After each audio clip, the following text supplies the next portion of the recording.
Достар, жаңа Нуркамен кездестік, прям сүйінші хабармен келді, прям андай. Мен үшін сүйінші хабар енді андай.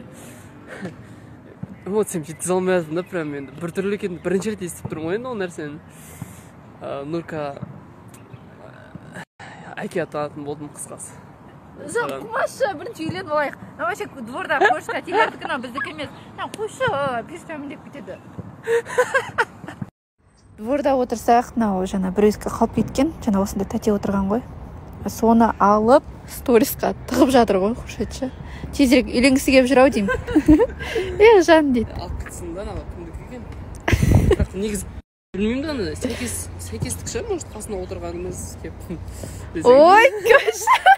Үйленмаш біріншін. Құда қаласы болғанда жетеміз, аумен, Алла нәсіп. Бұйырса, иә. Бұйырсын. Қалжы о бәрі, әсіп. Ассалаумағалейкум, қайырлы күн болсын достар, қалайсыздар, амансыздар ма?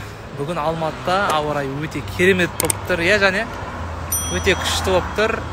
Баршаңыздың бүгінгі демалыстарыңыз керемет өтсін, аман болыңыздар, бар болыңыздар. Тағыда не тілейміз?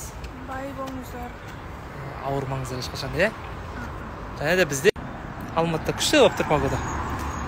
Құстар деген өлеңді айтып кетейін ба үш жерде. Бұларға да тамақ керек. Ау?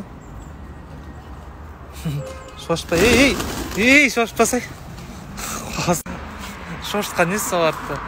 Оларға да тамақ керек, көрдің ба? Бізде барлығы күшті, жайнада да барлығы жақсы, жаңалық болып жатса, бұйырса сіздерге айтатын боламыз. Обязательно бөлісетін боламыз.